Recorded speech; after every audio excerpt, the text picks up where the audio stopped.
জাহান্নাম 7টা, এটা আমিও জানতাম। মূলত কথা হচ্ছে জান্নাতের দরজা 8টা। কয়টা দরজা? 8টা দরজা। জাহান্নামের দরজা 7টা।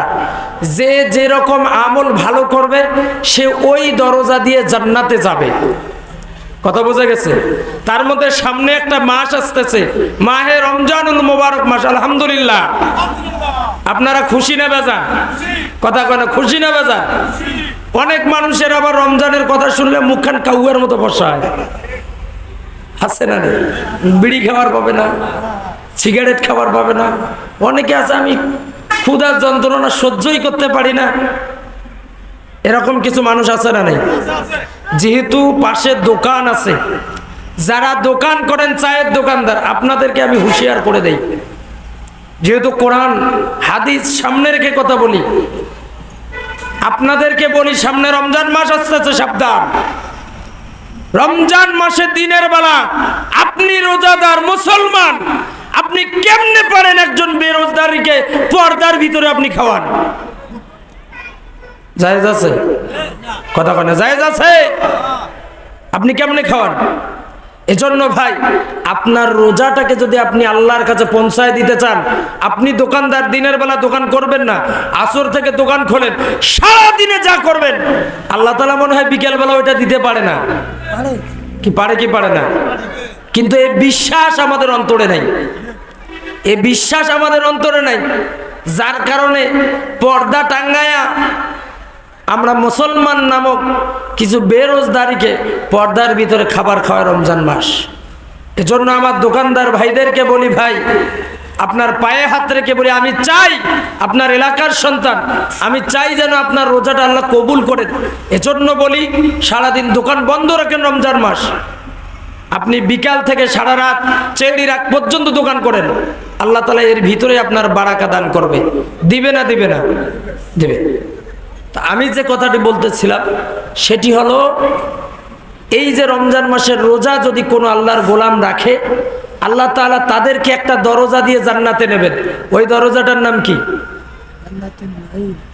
রাইয়ান নামক দরজা দিয়ে আল্লাহ তাআলা রোজাদারকে জান্নাতের ভিতরে নেবেন। সুবহানাল্লাহ।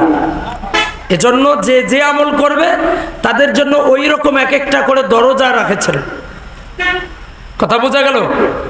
আল্লাহ পাক রব্বুল আলামিন যে যে বদ আমল করবে তাকে ওই দরজা দিয়ে জাহান্নামে নেবে।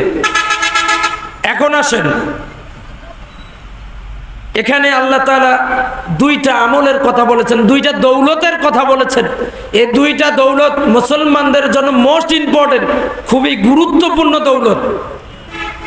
এই 2টা আমল যে আল্লাহর গোলাম তার বাস্তব জীবনে করতে পারবে, আল্লাহ তাআলা তাকে জান্নাতুন নাঈম নামক একটা দরজা রয়েছে, যেই দরজা দিয়ে ঢুকলে, যেই ঘরটার ভিতরে সবচেয়ে নাজ নিয়ামত সবচাইতে বেশি, সবচেয়ে নিয়ামত রাজি বেশি, যেই দরজা দিয়ে ঢুকলে পড়ে সবচাইতে নাজ নিয়ামত বেশি, ওই দরজা দিয়ে আল্লাহ পাক রব্বুল আলামিন আপনাকে জান্নাতে দিবে।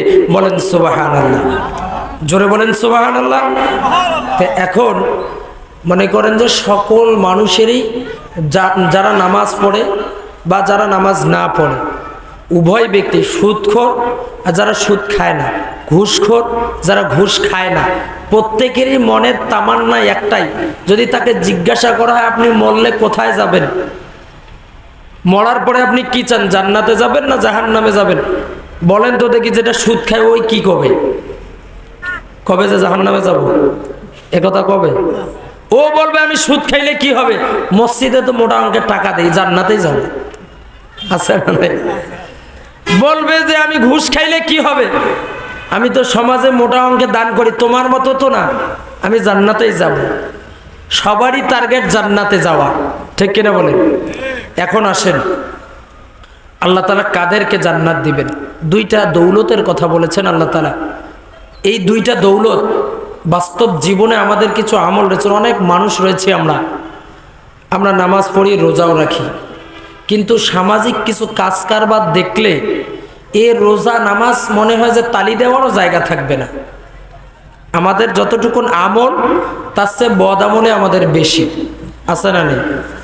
যতটা সারাদিনে সত্য কথা কয় তার চেয়ে 3 গুণ মিথ্যাবাদী আছে না নেই? মিথ্যা কথা বলার মতো মানুষ আছে না নেই? সম্মানিত দ্বীনি ভাইরা,